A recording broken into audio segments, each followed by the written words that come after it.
This evening, we will listen to a testimony from Pastor Israel of the Dariwal Center. ਅੱਜ ਸ਼ਾਮ ਦੇ ਸਮੇਂ ਅਸੀਂ ਧਾਰੀਵਾਲ ਸੈਂਟਰ ਤੋਂ ਪਾਸਟਰ ਇਸਰਾਇਲ ਦੀ ਗਵਾਹੀ ਸੁਣਾਂਗੇ। समय हम पास्टर इजराइल जो धारीवाल से हैं उनके साक्षी को सुनेंगे।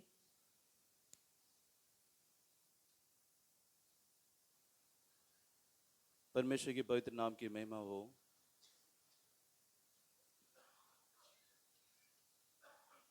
परमेश्वर के पवित्र नाम की महिमा हो। मेरे जीवन के बारे में संक्षिप्त तौर से प्रभु के सामने कुछ शब्दों को कहकर अपनी गवाही को मैं शुरू करता हूँ। मेरे जीवन की जो कि योजना थी परमेश्वर के प्रति, वो अलग परमेश्वर की योजना था, लेकिन मेरी योजना जो कि मेरी थी वो मैं परमेश्वर से दूर या कि अपने टेढ़े मार्ग में चलने का अनुभव मेरे पास होता। लेकिन परमेश्वर जो कि मुझे जगत की उत्पत्ति से चुनने वाला परमेश्वर अपने समय पर मुझे अपने लिए वो अलग वो किया। जबकि मेरी बड़ी बहन जो कई तरह से धार्मिक विधि वो अपनाती थी और इस प्रकार पूजा पाठ वो करती थी और इस प्रकार वो सारी बातें मुझे वो सिखाती थी। इस प्रकार हम भाई बहनों के रिश्ते बहुत ही कहने मतलब गंभीर और एकता और प्यार के बीच में वो लगातार वो पाया गया। लेकिन एक दिन ऐसा समय वो आया, अचानक मेरी बहन की सहेली एक मसीह सम्मेलन में उसे जाने के लिए उसे अगुवाई की कि आओ एक सम्मेलन वहाँ पर वो चल रहा है, जाकर हम लोग देखेंगे। तो मेरी बहन कभी भी कहने मतलब मसीही सम्मेलन में जाके राजी नहीं, क्योंकि हमारे पूरे परिवार के लोग मसीह पर विश्वास करके बिल्कुल भी राजी नहीं, क्योंकि हमारा अपना भगवान वो था। लेकिन उस दिन मेरी बहन वहाँ पर जाने के लिए वो राजी हो गई। जब मसीह सम्मेलन में वहाँ पर मेरी बहन वो गई तो वो मीटिंग के पीछे वो खड़ी हो गई, जबकि मीटिंग ख़त्म होने के बाद जिस प्रकार पास्टर्स वे लोग कहते हैं जो कि बीमार लोग हैं, जो शैतान के द्वारा सताए हुए लोग हैं, अन्य अन्य समस्याओं के द्वारा जो जकड़े लोग हैं, विश्वास करो प्रभु आप लोगों को छूकर चंगा वो करेगा। तो मेरी बड़ी बहन पीछे खड़ी होकर वो देख रही थी कि आखिर कहने मतलब ये लोग क्या करते हैं करके। तब पास्टर्स वहाँ पर स्टेज में खड़े होकर वे लोग यीशु मसीह के नाम से लोगों के ऊपर हाथ उठाकर वे जब प्रार्थना करना शुरू किए तो वे वहाँ पर जितने भी लोग थे, जितने भी लोग यानी कि उनके अंदर कोई कोई आत्मा वहाँ पर उनके अंदर वो था, तो वे लोग चिल्लाने लगे, ज़बरदस्त वे लोग चिल्लाने लगे कि मैं फलाना हूँ, मैं फलाना हूँ, मैं फलाना हूँ।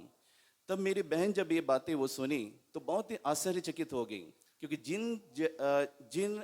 जिन लोगों को वो मानते हैं तो वही कहने मतलब प्रभु यीशु मसीह के नाम से वे लोग चिल्ला रहे कि हमें जाने दो, हमें आग लग रही है, हम दोबारा नहीं आएंगे। तब मेरी बड़ी बहन वापस घर आई तो उस दिन से लेकर लगातार पहला दिन हो गया, दूसरा दिन हो गया, तीसरा दिन हो गया, चौथे दिन हो गया, कोई भी कहने मतलब वहाँ पर सेवा नहीं कर रही है, आरती वो नहीं कर रही है, परंतु एक कपड़े लेकर घर के एक कोने में बैठकर चुप करके घुटने के बल बैठकर वो हाथ जोड़कर वो किससे कहने मतलब पूजा करती थी, इसके विषय में हम परिवार के सदस्यों को किसी को भी नहीं पता। लेकिन मैं घर के छोटे होने के कारण इन सब बातों को लगातार मैं नोट कर रहा था, क्योंकि मेरी बहन हमेशा मुझे ये बातों को सिखाती थी, कभी भी अगरबत्ती जलाने ना छोड़ना, कभी भी आरती करना ना छोड़ना। लेकिन जो बहन मुझे ये बातें वो सिखाती थी, वो बहन को आप देखने से एक साइड में बैठकर वो लगातार कहने मतलब मुंह से कुछ कहती है और किसी से कहने मतलब पूजा वो करती है।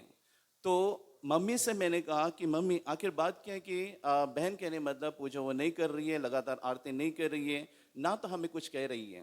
तब मम्मी और मेरे भाई, मुझसे बड़े भाई और मैं और मेरी बड़ी और एक बहन सब मिलकर मेरी हमसे बड़ी बहन के ऊपर दबाव डालें कि आखिर बात क्या है, क्यों कहने मतलब आखिर इस प्रकार आरती सब नहीं कर रहे हो।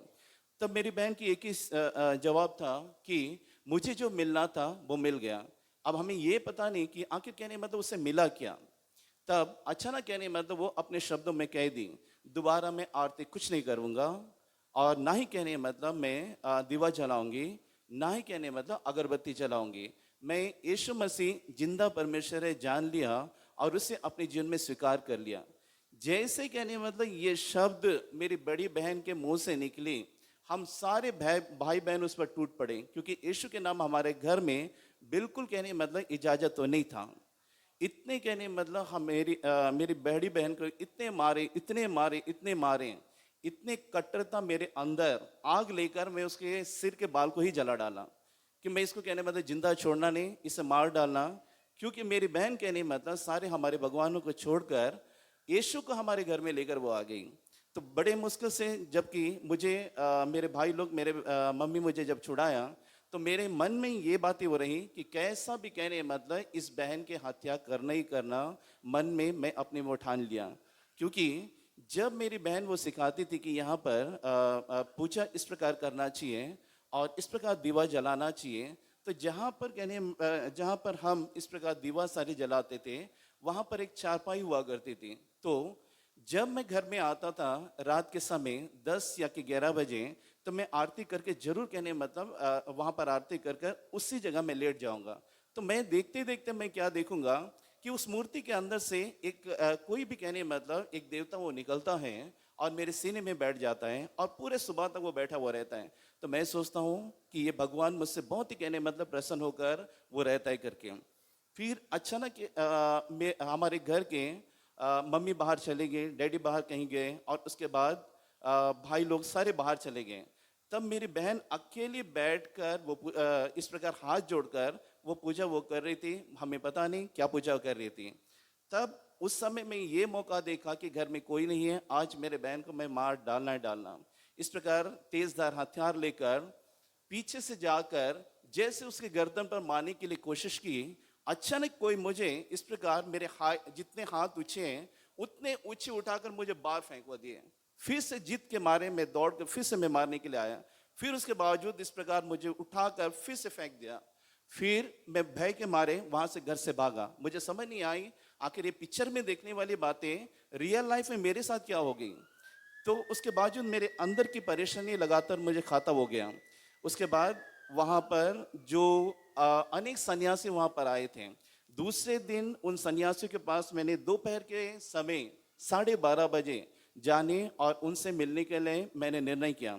अचानक दोपहर के 12:30 बजे करीब कड़ी धूप में जब मैं रास्ते में जा रहा था, तो अचानक कोई मुझसे बातें कर रहे हैं, पहले ढूंढ फिर उसके बाद जा।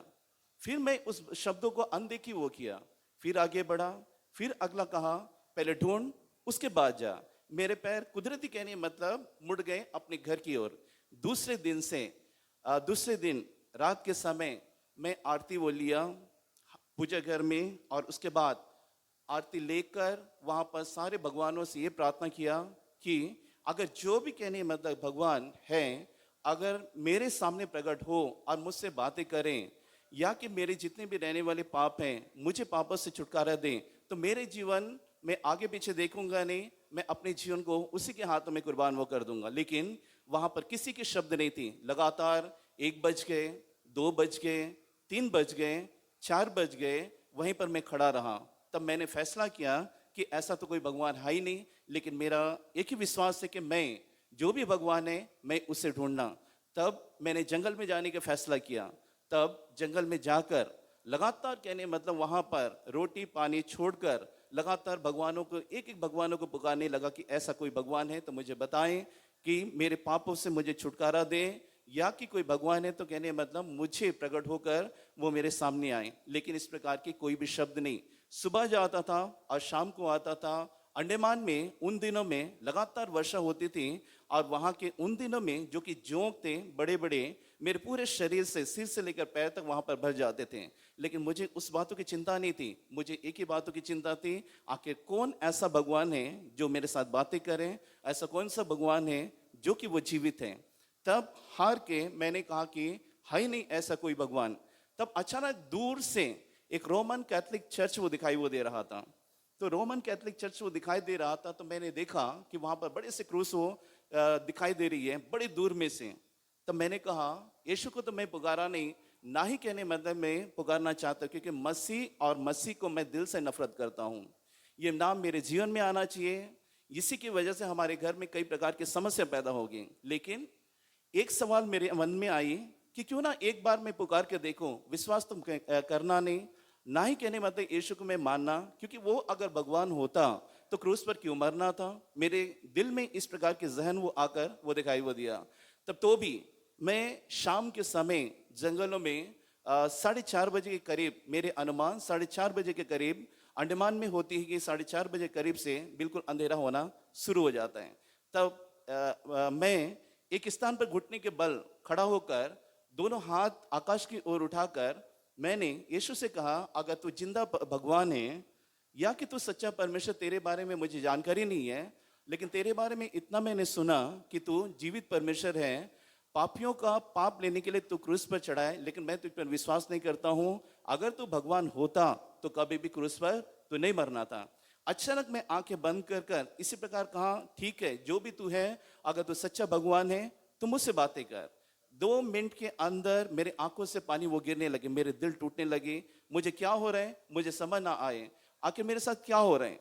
तब अचानक कहने मतलब उस जंगल में पूरे रोशनी सा वो छा गया, इतने रोशनी वो छा गई, मेरे आंख से बाहर वो, मैं आंखें बंद किया हूँ, आंख से बाहर वो दिखाई दे रही कि आखिर इतनी रोशनी क्या चीजें हैं।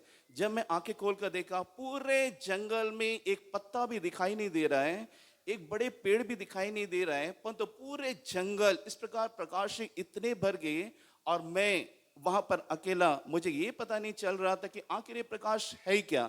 तब मैं अचानक आंखें पूरे खोलकर मैं देखा तो पूरे प्रकाश है। मैं वहां पर डर गया कि प्रभु, इस प्रकार अपने भगवान से मैं ये विनती किया कि भगवान ऐसा क्या चीज है।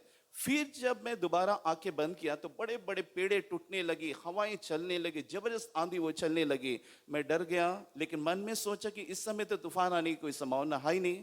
जब मैं आंखें खोल कर देखा, एक पत्ता भी नहीं हिल रहे हैं, तो भी अपनी आंखों को बंद कर कर मैंने यही कहा, प्रभु अगर तू है तो मुझसे बातें कर।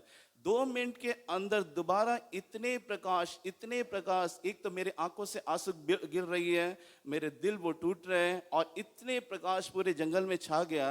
जब मैं आंख खोलकर दाएं बाएं वो देखा तो मुझे कुछ भी नजर नहीं आ रहा है, लेकिन जब मैं आकाश की ओर देखा तो सिंहासन पर यीशु मसीह बैठा और यीशु के साथ दोनों साइड स्वर्गदूत वहां पर वो खड़े हैं।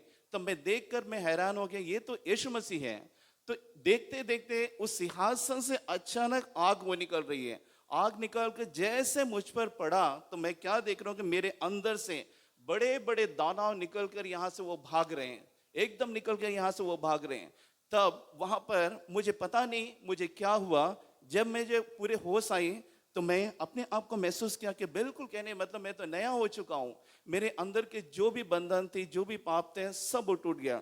वापस मैं घर आया, बहन को देखा, वो प्रार्थना वो कर रही, लेकिन मैं ये नहीं बताया कि मुझे यीशु मसीह मिल गया। फिर उसके बावजूद बहन मुझे देखकर उसने कहा कि प्रभु ने तेरे बारे में मुझे बताया कि तू यीशु को विश्वास कर लिया। तब हम परिवार के लोग, हम 2 हो गए, मैं और मेरी बड़ी बहन। तो उस समय मेरी मम्मी जो थी बहुत बीमार होती थी, इतना बीमार रहती थी, उसे इलाज कर के जितना भी पैसा लगाना था, मेरे पिताजी पैसा लगाकर उसमें हार गए, लेकिन उसे चंगाई नहीं मिली। लेकिन उस समय मैं और मेरी बहन मेरी मम्मी से ये बातें किए कि मम्मी हम तेरे बच्चे हैं और तू हमारी मम्मी हैं, हम तुझसे एक ही बात कहते हैं, एक बार प्रभु यीशु मसीह का नाम अपनी जुबान पर लेकर देखो। हमारे कहने से एक बार अपनी जुबान पर यीशु का नाम लेकर देखो। लेकिन मेरी मम्मी भी ये कहती, हमारी पीढ़ी से पीढ़ी कोई यीशु के नाम नहीं लिए तो बेटे मैं कैसे लूं। लेकिन उस समय हम लोग, मैं और मेरी बहन, उससे मजबूर किए कि मम्मी एक बार, सिर्फ, ज्यादा नहीं, सिर्फ एक बार प्रभु यीशु मसीह का नाम लेकर देखो। तब मम्मी ने कहा कि मैं लेती हूँ। तब मम्मी ने कहा कि यीशु मसीह मेरे पापों को तू क्षमा कर और मुझे तू चंगा कर। पहला दिन हो गया, दूसरा, तीसरा, चौथे दिन की सुबह ठीक 9 बजे अचानक मेरी मम्मी की देहांत हो गई। अचानक मेरी मम्मी मर गई। मेरी बहनें वो चिल्लाने लगी, मम्मी को क्या हो गया। तो हम भाई लोग आकर वो देखे कि मम्मी कहने मतलब उसका शरीर पूरे ठंडा हो गया और उसमें बिल्कुल जान नहीं है। तब बिल्कुल कहने मतलब हम लोग टूट गए, अभी क्या करना हमें समझ ना आए, क्योंकि एक हमारी मम्मी है, क्योंकि हम उसके बच्चे हैं, अब वो मर गई, अभी हमें क्या करना कुछ समझ ना आए। वहां पर बिल्कुल कहने मतलब हम लोग इस प्रकार टूट गए, अभी हमें कुछ नजर नहीं आ रही क्या करना करके। फिर उसके बावजूद मैं अपने आप को बर्दाश्त नहीं कर पाया, थोड़े से दूर जाकर मैं प्रभु के चरणों में गिरा और प्रभु से कहा कि प्रभु यीशु मसीह ये क्या हो गया, इस समय मेरी मम्मी कहने मतलब क्या होगी? तब अचानक कहने मतलब प्रभु मेरे सामने एक इंसान के समान परमेश्वर बातें करते हैं कि बेटे ये मेरी महिमा के लिए हैं। तब मेरे डैडी वहां पर आ गए, सब परिवार वहां पर इकट्ठे हो गए। उसके बाद मैंने कहा कि हम सब मिलकर हम लोग प्रार्थना हम लोग करेंगे। लगातार हम लोग प्रार्थना करते रहे, लगातार प्रार्थना करते रहे। आधा घंटा हो गई, 1 घंटा हो गई, 1.5 घंटा हो गया, 2 घंटा हो गया। अचानक मेरी मम्मी उठ के बैठ गई, जो कि कहने मतलब कभी उठी भी नहीं थी। उसे पकड़कर आगे पीछे वो करना मेरी बहनों के काम थे। अचानक उठकर बैठ गई। अब उसे हाथ लगाना वो डर रहे हैं, आखिर कहने मतलब वो क्या किस प्रकार वो बैठ गई। ये सारी चीजें हम लोग सिनेमा में देखते थे, लेकिन अचानक होने वाली बातें हमारे घरों में हो रही। तब मेरी बहन पानी वो दी और उसके बाद मम्मी से पूछने लगी कि मम्मी तुम्हें क्या हुआ? तब मेरी मम्मी ने कहा कि 2 स्वर्गदूत आए थे और मुझे लेकर गए और मैंने यीशु को देखा। यीशु ने कहा कि थोड़े समय के लिए जाओ, उसके बाद मैं तुझे बुला लूंगा।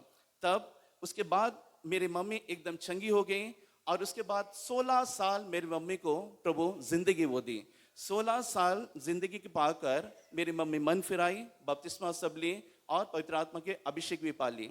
अब एक सवाल आ रही कि प्रभु अभी हम लोग आ तो गए, अभी चर्चों में कहाँ जाना? चर्च तो दुनिया भर कर वो दिखाई दे रहे हैं।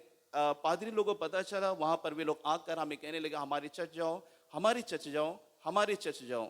लेकिन उस समय हम लोग नहीं फैसला किए, नहीं प्रभु अगर तू बुलाने वाला, तू सच्चाई दिखाने वाला परमेश्वर है, तू ही हमें मार्ग दिखाना चाहिए। एक दिन मैं खुले मैदान में टहल रहा था, प्रभु से कहा, शुक्रवार के दिन प्रभु से कहा कि प्रभु मुझे चर्च के मार्ग दिखा, कौन तेरे सेवक लोग हैं मुझे बताना चाहिए। अचानक परमेश्वर आमने सामने मुझसे बातें कर रहे हैं, मेरे बेटे वो सामने देख मेरे लोग जा रहे हैं। तब मैंने देखा तो वहां पर वो तो 2 औरतें वहां पर जा रही हैं जो कि सफेद कपड़े पहने हैं। मैंने प्रभु से कहा ये तो विधवा औरतें, ये कौन से तेरे लोग हो सकते हैं? प्रभु फिर से कहा नहीं ये मेरे लोग हैं, जा इनके पीछे तू जा। जब मैं दौड़े दौड़े वो गया तो मैं क्या देख रहा हूँ कि एक छोटा सा घर में वो दोनों सेवक लोग अंदर वो चले गए। तब मैंने फैसला किया कि मैं इतवार के दिन मैं जाऊंगा। इतवार के दिन मैंने इंतजार किया। इतवार के दिन ठीक 8 बजे उस जगह में गया। जैसे गेट खोलकर मैं अंदर में गया, अचानक ना जाने मुझे क्या होगा, अचानक कोई आवाज आ रही, वहां से भागो, वहां पर मत जाना। जैसे गेट के पास रिटर्न आया, अचानक पीछे से कोई मुझे पकड़ लिए, दोबारा यूं घुमा दिए और मेरे पैर को पकड़ कर जिस जगह हम वहां पर इंचार्ज ब्रदर थे उसके कमरे के सामने खड़ा कर दिया। तो जैसे मैं वहां पर खड़ा हुआ तो वहां पर एक ब्रदर निकलते हैं, वो इस समय फिजी में रहने वाले पास्टर जर्नस वो थे। तो वहां पर वो सामने आया तो मुझे देखकर उसने प्रेज द लॉर्ड कहा। अभी मुझे नहीं पता कि प्रेज द लॉर्ड का मतलब क्या होते हैं। मैं उससे कहा कि नमस्ते। तो उसने आवाज मारी सिस्टरों को, तो सिस्टर लोग आए और मुझे हिंदी से बातें वो की और उसके बाद प्रभु यीशु मसीह के बारे में बताएं। उसके बाद चर्च जाना आरंभ किए। तो कुछ समय बाद जाने के बाद हमारे ब्रदर जी ये बातें वो कहें, इस समय जो पास्टर हैं अभी वो ये बातें कहें, परमेश्वर के राज में जाना तो पवित्र आत्मा के अभिषेक पाना वो जरूरी है। तब मैं प्रभु के सामने ये विनती किया कि प्रभु तुम मुझे पवित्र आत्मा के अभिषेक तुम मुझे देना करके 1 सप्ताह के लिए मैंने उपवास की। और उपवास करने के बाद लगातार हम लोग प्रार्थना में जाते रहे। वहां पर सेवकों के द्वारा भविष्यवाणी होती रही कि मैं तुम्हें पवित्र आत्मा के अभिषेक दूंगा। लेकिन बुधवार हो गई, शनिवार हो गई और संडे भी हो गई, कोई पवित्र आत्मा के अभिषेक को नहीं मिला। लेकिन जब मैं घर वापस आया संडे के दिन शाम 4 बजे, अपने कमरे को बंद कर प्रभु से कहा कि प्रभु पवित्र आत्मा क्या होता है मुझे नहीं पता, लेकिन तेरे सेवक ने ये बातें कहा कि पवित्र आत्मा के अभिषेक पाए बिना परमेश्वर के राज में नहीं जाओगे। जब मैं घुटने टेक कर परमेश्वर के हज़ूर में जैसे मैं खड़ा हुआ, आंखें खोला तो क्या मैं देख रहा हूँ, पूरे कमरे आग से दहल रही है। पूरे कहने मतलब जितने भी दीवार थे पूरे आग ही आग दिखाई दे रहे। जब आंख ऊपर की ओर जब उठाकर देखा तो पेंतीकोस्त के दिन के समान जीप दिखाई वो दे रही और उसमें से आग की लपटें निकल रही। उसमें से आग की लपटें जब मेरे ऊपर उतरी, मुझे पता नहीं कि मैं कहाँ में गया। तब मेरी बड़ी बहन वो जान ली कि ये मेरा भाई पवित्र आत्मा के अभिषेक पा लिया। तब मैं फैसला किया कि प्रभु मेरे समय, मेरे उम्र कहने मतलब व्यर्थ नहीं होना चाहिए, मैं सेवा में जाना चाहिए। तब ये बातों को मैं गुप्त रखा और प्रभु के साथ वाचा बांधा कि प्रभु जो फैसला किया मैं वो फैसला को मैं निभाना चाहिए। तब वहाँ के सेवक से मैं ये बातें कहा कि मैं सेवा में जाना चाहिए। हमारे सेवक कहे कि अभी नहीं, अभी तो छोटा है, तुझे कुछ भी नहीं पता, अभी तो नहीं जा सकते हैं। तो ये बातें मुझे बहुत ही मायूस की, और जब मैं घर में आया, घुटने टेक कर शाम के समय 2 बजे करीब, 2 बजे जब मैं घुटने टेक कर मैं जब प्रार्थना करने के लिए बैठा, 2 मिनट ही हुई कि परमेश्वर के सामने प्रार्थना कर रहा था, अचानक बड़े से शैतान मेरे सामने खड़े हो गए। इतने खतरनाक शैतान, अगर परमेश्वर का प्यार मेरे अंदर ना होता तो कहने मतलब वहीं पर मैं उसे देखकर भी मर सकता। इतने खतरनाक शैतान मेरे सामने वो खड़ा होकर वो गर्जन के साथ मुझे वो चिल्ला रहे हैं कि तू सेवा में जाएगा। तो मैं भी उस समय कड़क मैंने जवाब दिया, हाँ मैं सेवा में जाऊंगा। तुझे तो बाइबल को कुछ भी नॉलेज नहीं है। तो मैंने कहा कि यीशु मसीह मुझे बुलाया, वो मुझे नॉलेज हो देगा। तुझे तो कुछ भी कहने मतलब बाइबल के प्रचार नहीं होगी, कुछ भी कहने मतलब तुझे बाइबल की जानकारी ना होगी।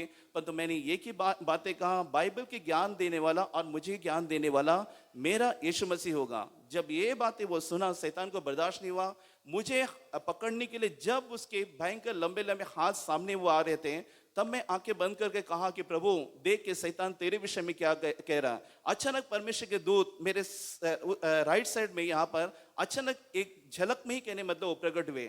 जब मैं उस स्वर्गदूतों को देखा तब स्वर्गदूतों से कहा कि प्रभु ये शैतान वो क्या कह रहे हैं कि तेरी सेवा करने के लिए वो ना दें। जब ये स्वर्गदूत उस शैतान की ओर देखा एकदम जलकर वहीं पर वो राख हो गया।